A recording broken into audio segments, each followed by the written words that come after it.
There was a malice lurking behind those eyes, like a trap ready to spring. Luca felt the weight of Nuncrete's hand on his shoulder. Something wasn't right. He didn't know why, but something was telling Luca to get out of there.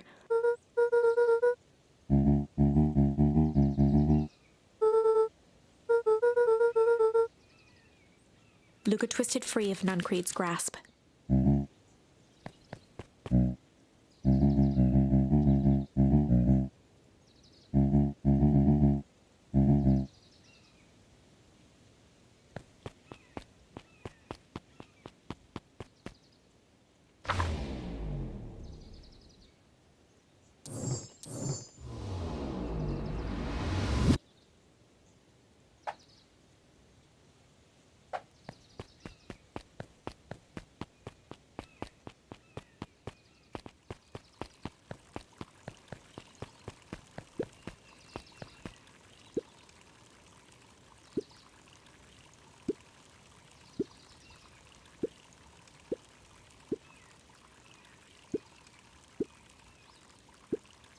The two scurried off, eagerly formulating a plan.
He aired a long holler into the woods.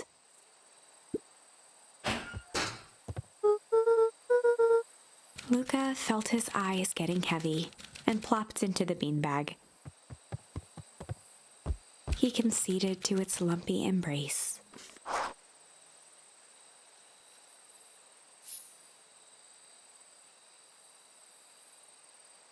Once again, Luca found himself in a vast black expanse. This time, he knew exactly where to go. He took a single confident step forward. The world flickered and pulsed. He found himself standing in front of the frigid air of a blazing campfire, the source. He plopped down cross-legged and gazed into the cold flame, waiting. Soon enough, the fire began to die out, popping sporadically, until all that was left was a single ember. Luca stood up and dusted himself off.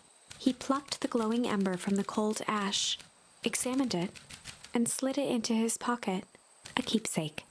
The voice of his father spoke behind him. "You made me proud, Buckaroo."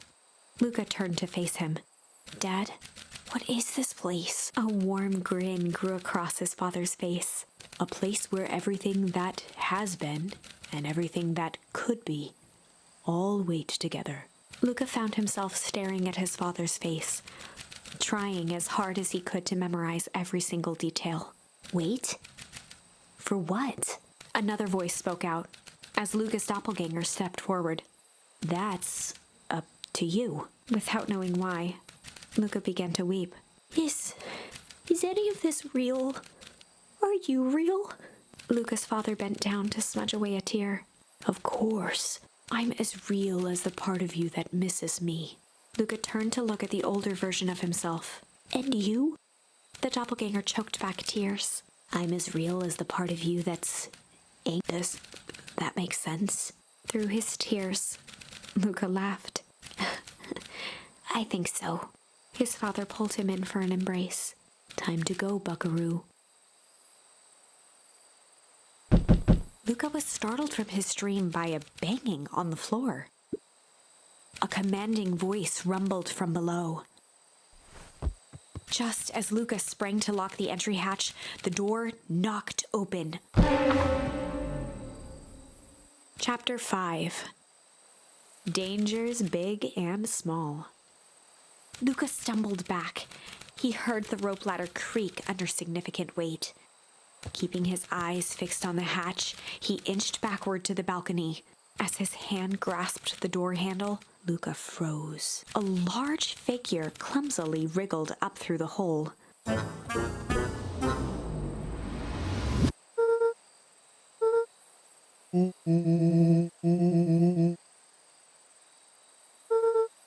The large figure cocked its head inquisitively.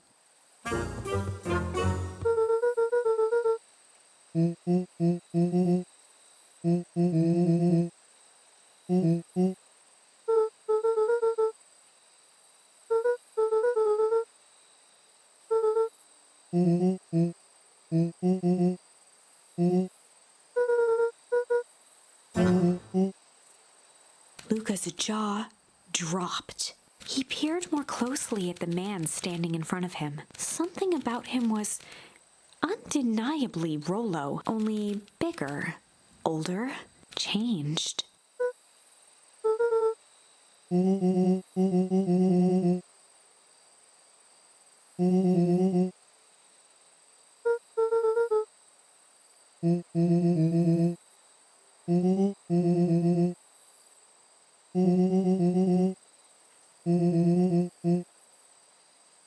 Rollo proudly presented his hands to Luca.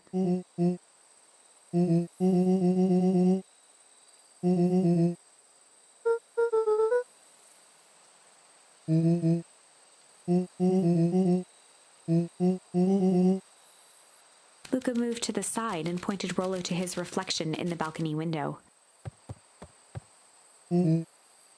His hands shot up to his face.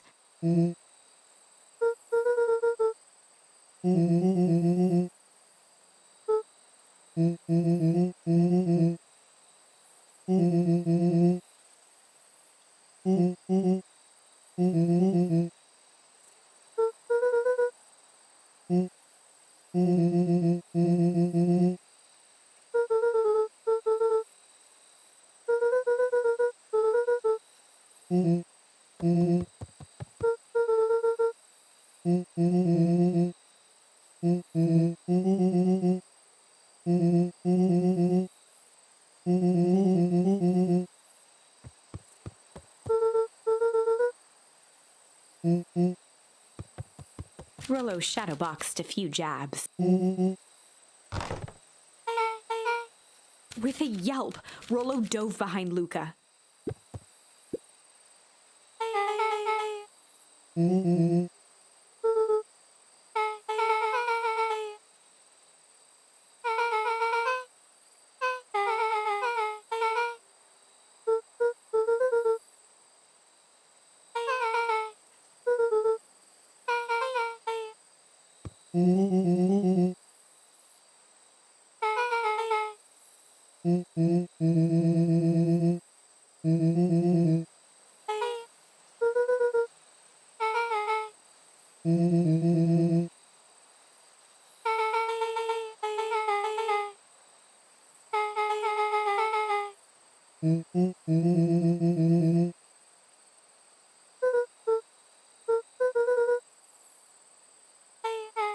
She shot a nervous glance at Rollo.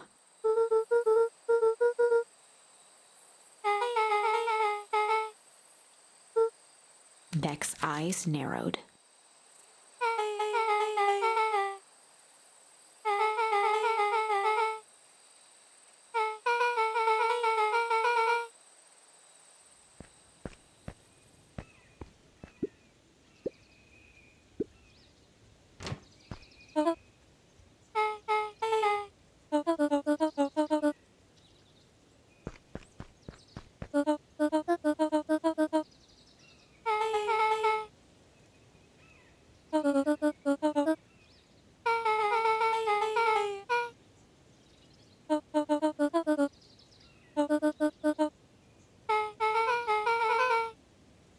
Anna tried to put on a smile.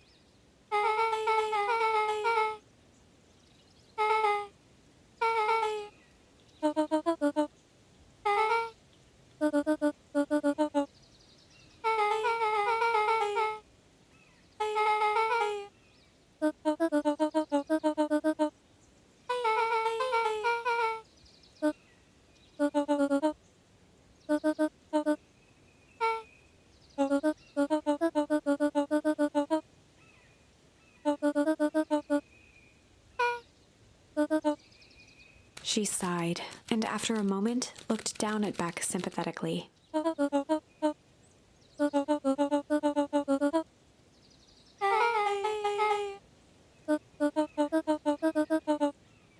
She flashed a sly grin and tousled Beck's hair.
Luca gave Rollo a quick elbow to the ribs.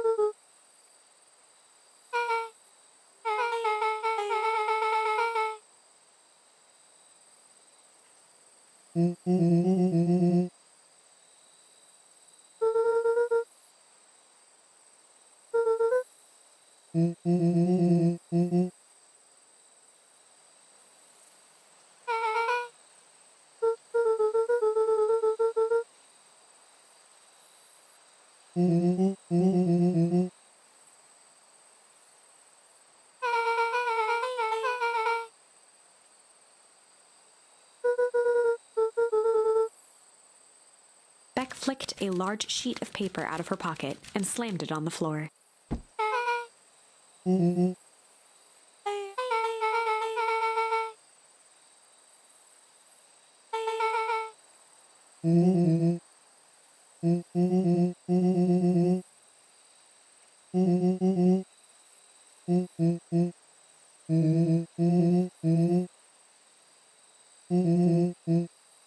Rollo started to wiggle with excitement.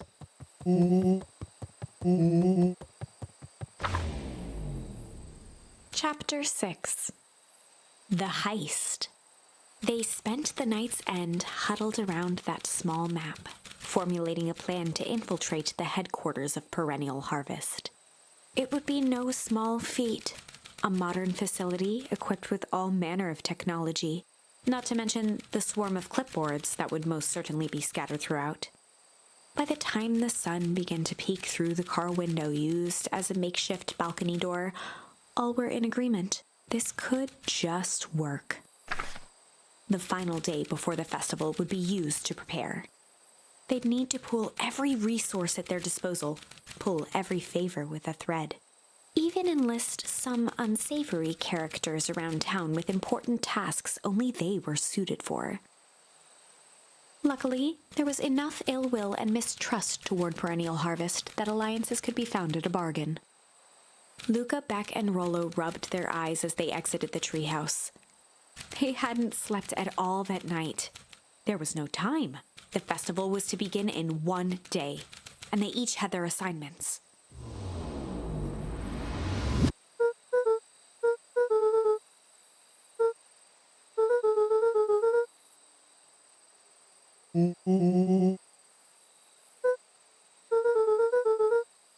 He waved vaguely at Rollo's sizable figure.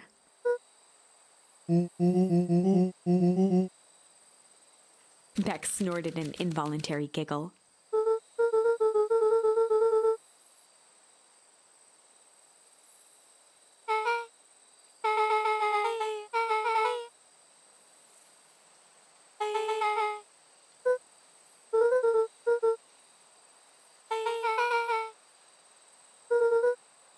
They each looked at each other with sleepy confidence and nodded.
Jeff wheezed out a long snicker.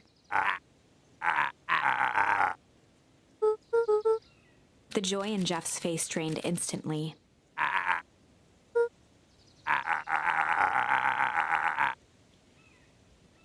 Looking into the sullen eyes of his would-be accomplice, Luca blurted out the first word that came to mind.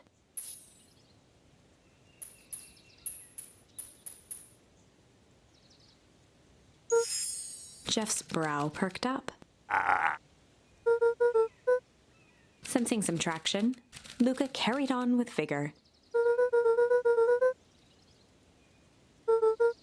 Jeff's scowl faded with a sigh.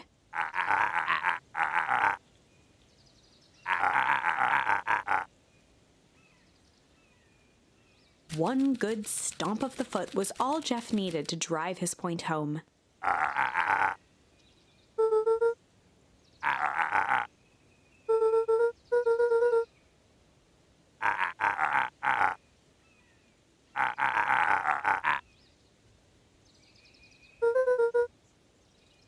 Luca offered out his open hand to seal the deal. With a firm and dusty grip, Jeff reciprocated.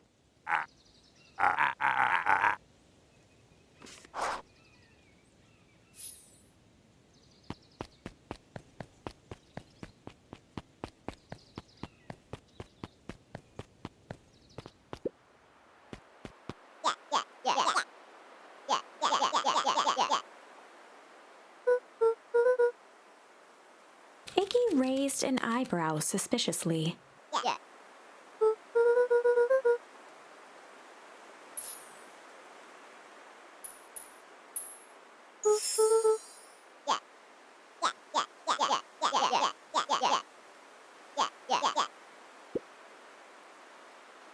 Luca knew they'd need Iggy and Tish to pull this off. He tried again. Iggy gave a reluctant shrug.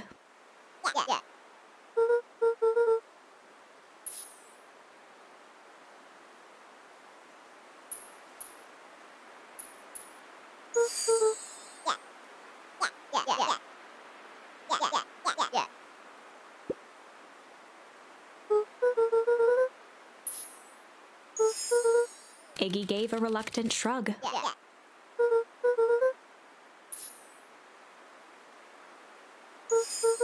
Iggy considered the point.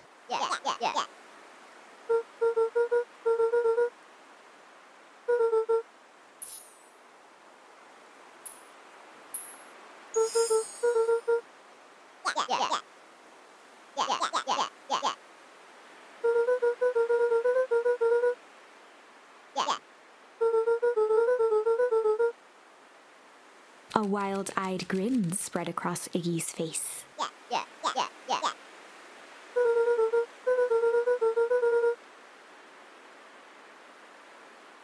Iggy glanced over to Tish, who nodded in agreement.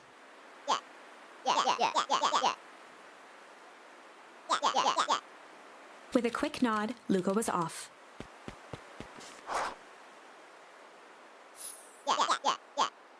Iggy gazed up at Tish with a smile.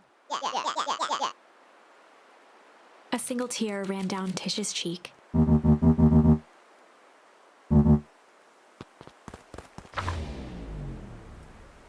Chapter 7. Into the Hive. A good heist requires preparation. And thorough preparation takes time, something they had precious little of. So far, everything was in order. Jeff, Iggy, and Tish all agreed to do their part.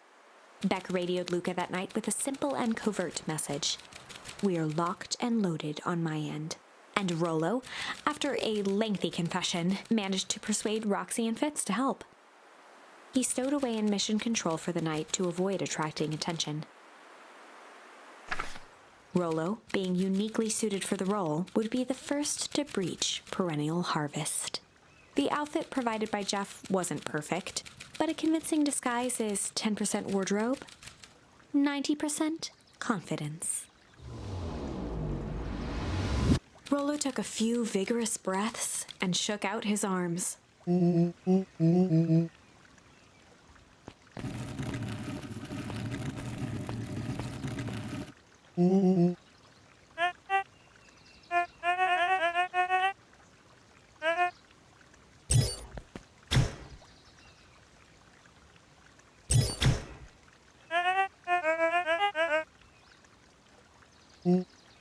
He had to think quick.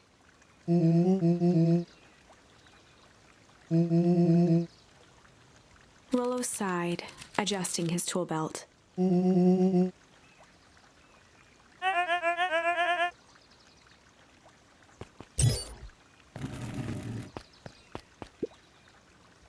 With a stroke of his mustache, Rollo proceeded into the Perennial Harvest headquarters.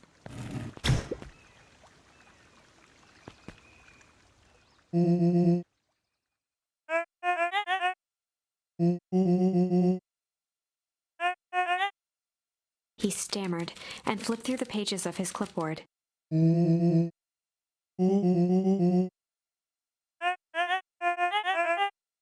Rollo interrupted with urgency in his voice.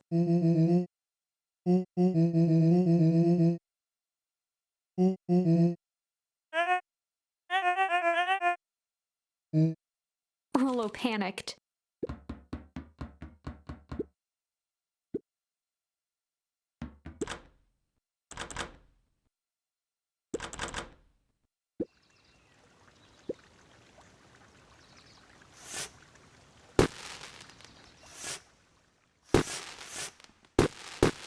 The distraction was enough for Rollo to regain his confidence. The clipboard fumbled around in a frenzy.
Solomon stopped in his tracks.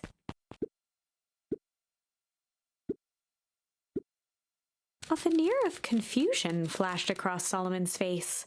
His words rushed out dramatically.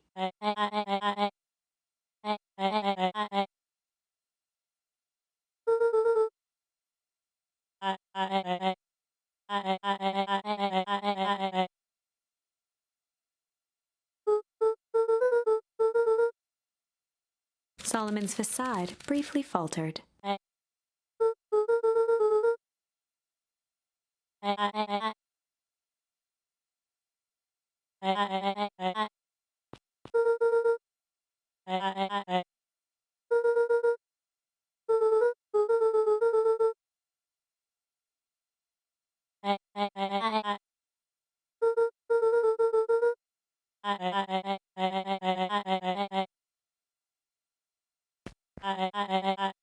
Luca happened to notice a plaque above the door.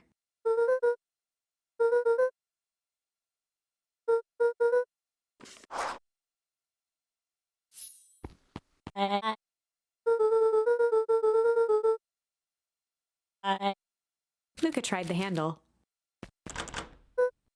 Solomon leaned forward to examine the mechanism.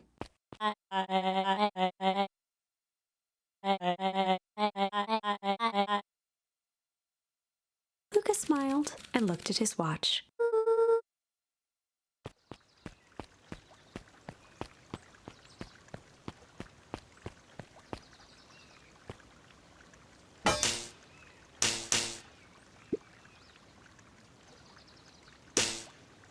She mimed a quick hat tip and ambled off with a whistle.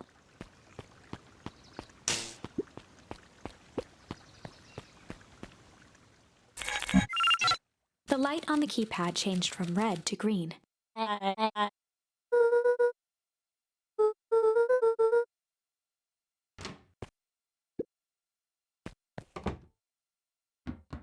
Luca switched on his walkie-talkie.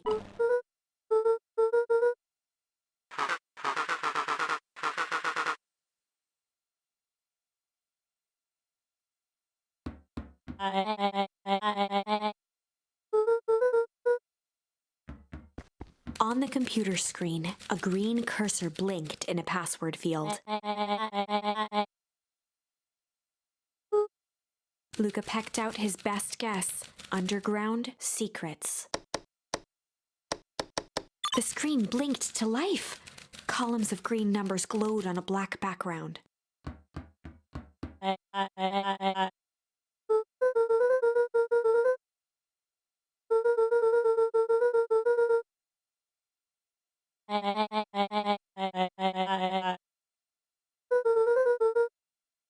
Solomon's jaw clenched into a half smile. Luca quickly scanned the columns for number 24601.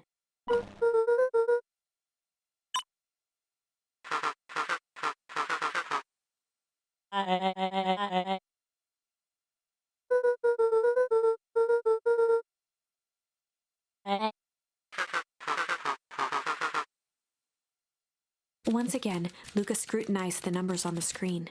In that moment of distraction, Solomon reached forward and pressed a large red button.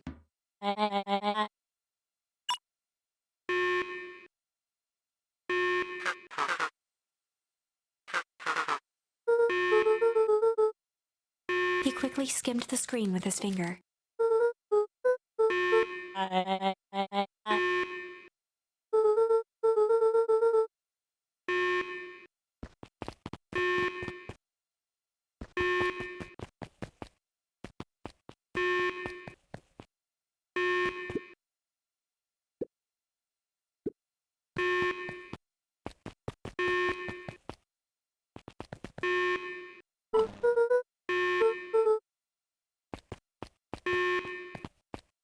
Mr. Kerr approached with a sneer and spoke into his walkie-talkie. With self-satisfaction, he called into the hallway.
Nellie leaned over to examine his teeth.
Nellie sighed.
With a subtle, quivering lip, a smile crawled across Solomon's face.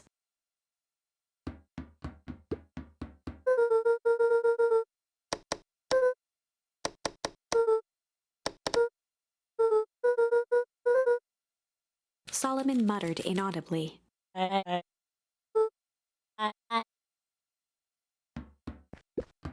Luca tugged on each of the cabinets.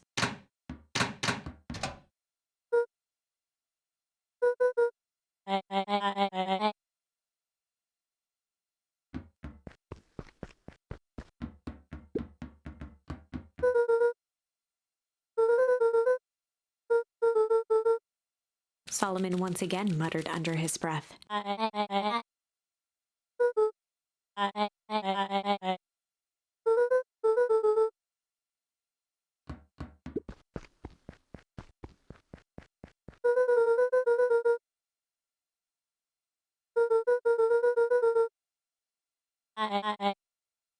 Luca held his hand up to the ashtray.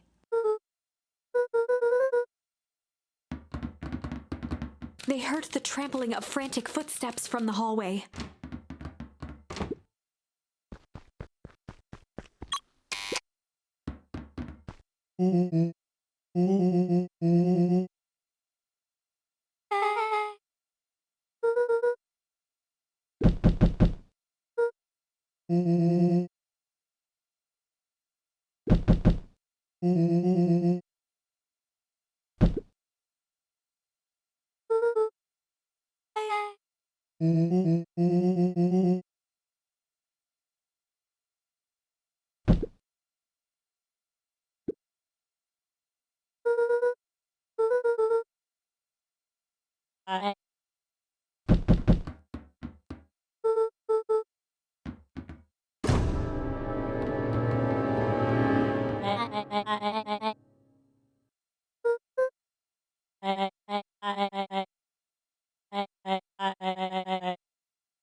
Her eyes searched the floor in thought. Solomon watched eagerly, waiting for the flicker of epiphany.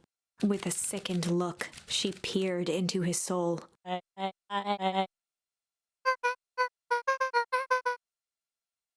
Solomon clapped with genuine delight.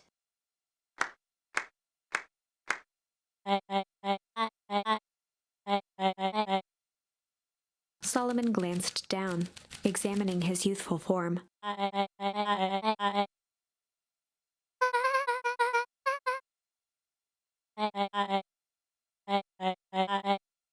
Kerr presented it with a theatrical twirl of the hand.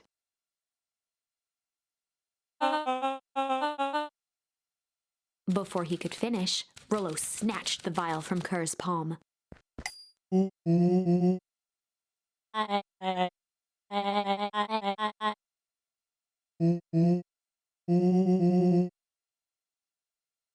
Rollo casually tossed the vial to Luca. Luca jiggled the vial mockingly.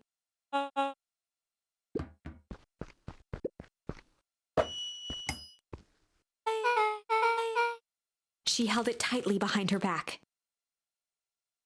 Solomon sighed, speaking in crisp, measured.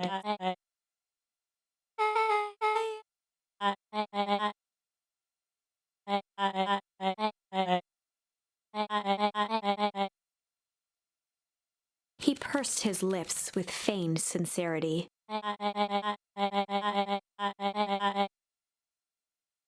A deep uncertainty washed over Beck.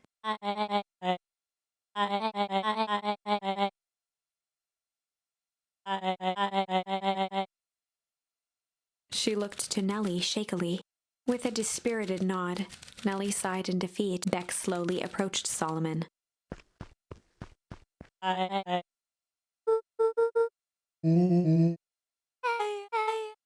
With apprehension, Beck conceded. Solomon pocketed the vial and brushed off his shoulder with a sharp flick.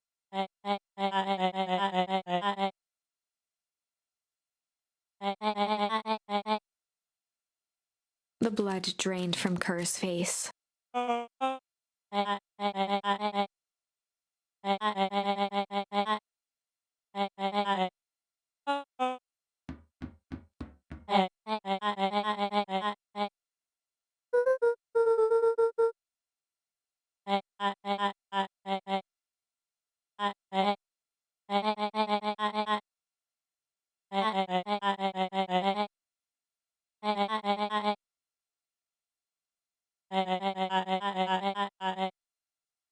Solomon shook his head with gratification.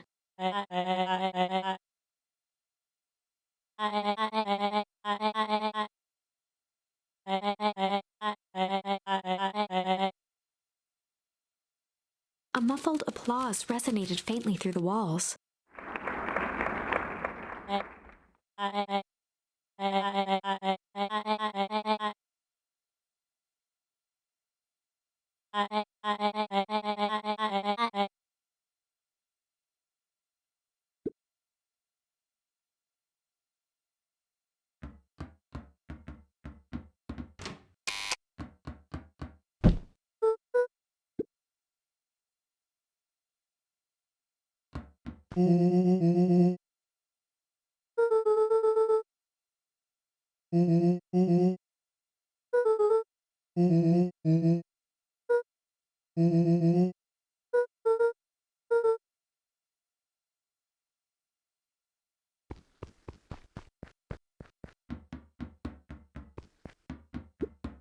Nellie was staring at the floor, deep in thought.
The color dropped from Luca's face.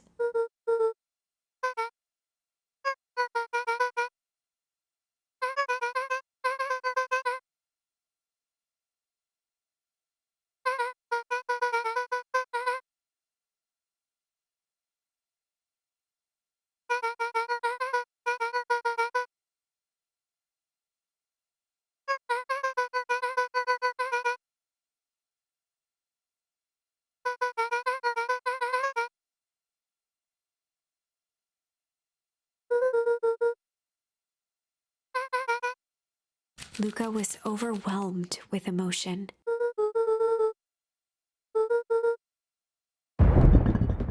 sudden explosion sounded from the hull. Chapter 8. Comeuppance. Ears still ringing, Gran picked herself up off the ground. Through the dust and smoke, she looked over to see Mrs. Fratelli helping Hiram Tolliver to his feet. She'd had to beg, borrow, and steal to acquire those explosives. How many nights had she spent visualizing how she'd use them to make things right? And now, her one shot at destroying the source, that damned hole that swallowed so much of her life, was gone. Traded for this jagged hole in a wall and a foolhardy shot at rescuing Rollo. With Fratelli and Tolliver at her side, she stepped through. It was a strange feeling. The last time she'd stalked this maze of hallways, it was in a different body. They quickly rounded a corner to find a group of clipboards guarding a door. Something worth guarding is probably something worth seeing. She leapt forward, brandishing her cane. If her last chance at vengeance for things lost was truly gone, she would just have to fight to keep what she still had.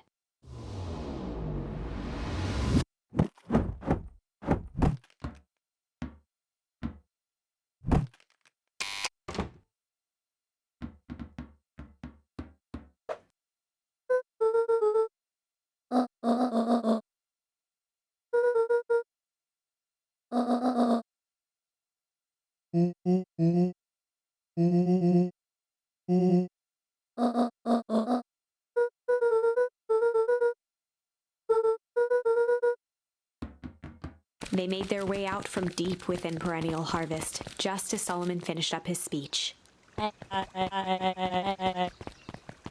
Solomon pulled a glass vial from his pocket.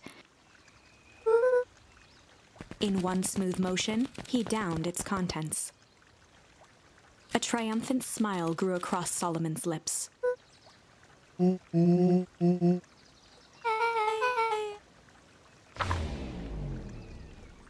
With a mischievous look, Beck elbowed Luca. "Remember when I had the vial behind my back?"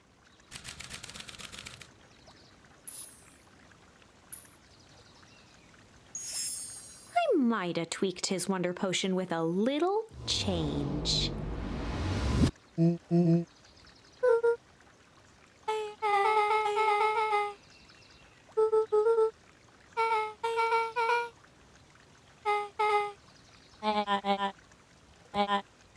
His body and face began to contort and expand as he disappeared into a belching green mist.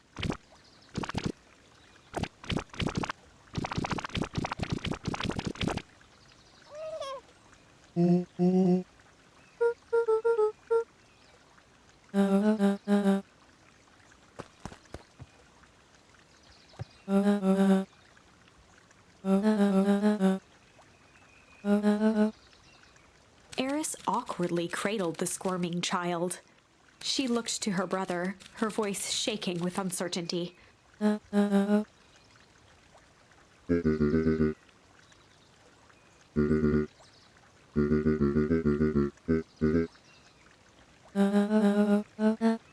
She looked back down at the infant with equal parts kindness and terror in her eyes. With a shake of her head, Eris addressed the crowd with a stern scowl.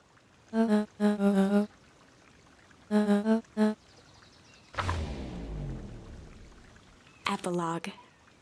Beacon Pines' coldest summer on record came and went without much fanfare. Folks shared what they had, and none were left wanting. The new school year was ushered in by the falling leaves of autumn. After everything Luca, Rollo, and Beck had been through, middle school was bearable. The chill of winter didn't seem to bother people much.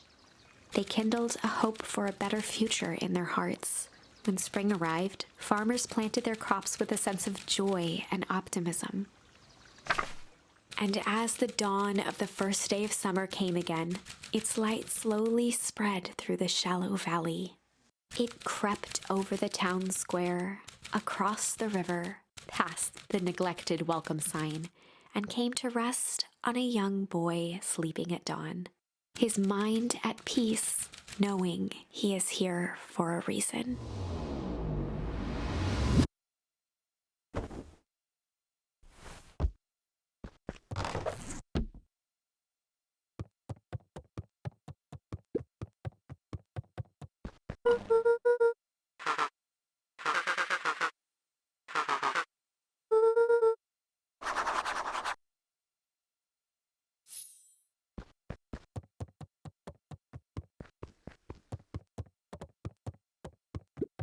Over time, Eleanor began moving Walt's old things out of the closet and into storage. Eleanor had moved back into her bedroom, and now that she wasn't sneaking out late, she even slept there most nights.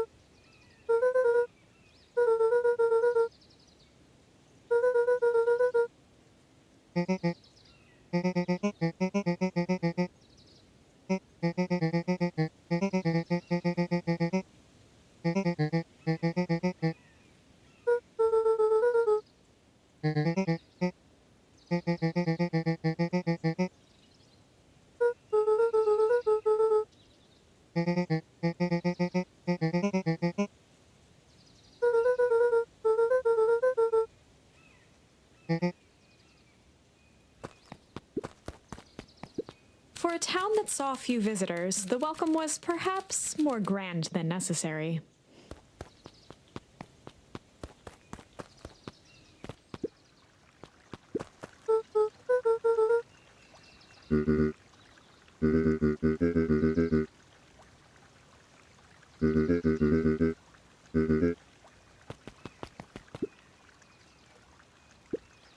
When Perennial Harvest collapsed, most of the clipboards skipped town. But some stuck around and dedicated themselves to making things right.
Eris did her best to ignore the tears welling in her eyes.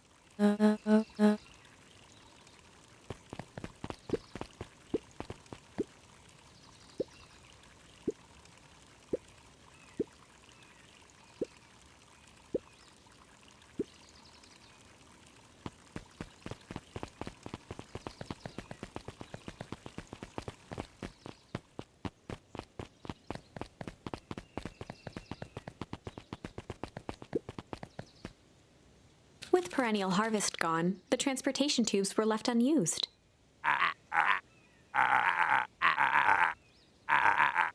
Well, maybe not completely unused.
been waiting for.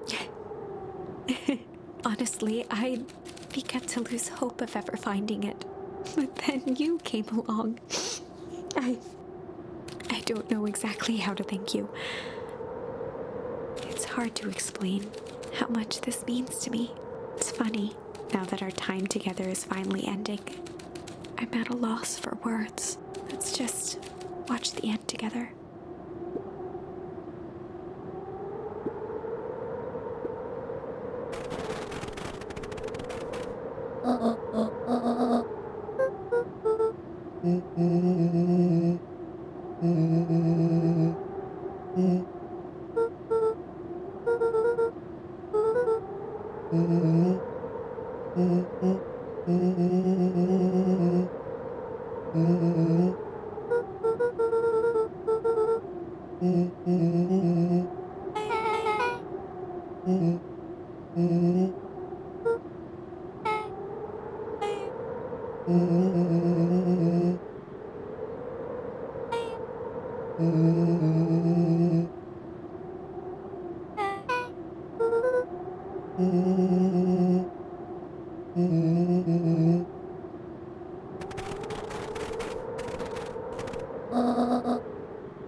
tweaked his wonder potion with a little malice.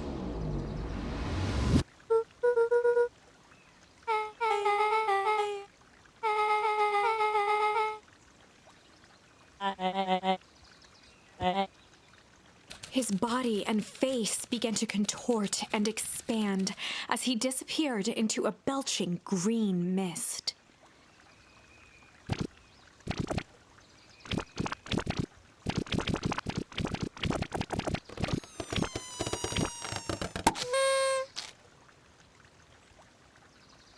The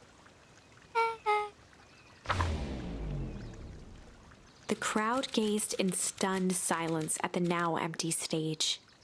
The quiet was broken when William Kerr sprinted off stage and into the distance. He was never seen around Beacon Pines, or anywhere else for that matter, again. Watching the silhouette of Kerr disappear over the horizon, Luca began to laugh. First, a low chuckle that became uncontrolled, heaving laughter. Through his tears, he was vaguely aware that the crowd had begun to laugh with him. The end. That was unexpected. Perhaps a bit of an absurd ending for my taste, but who am I to say? I'm only writing the damn thing.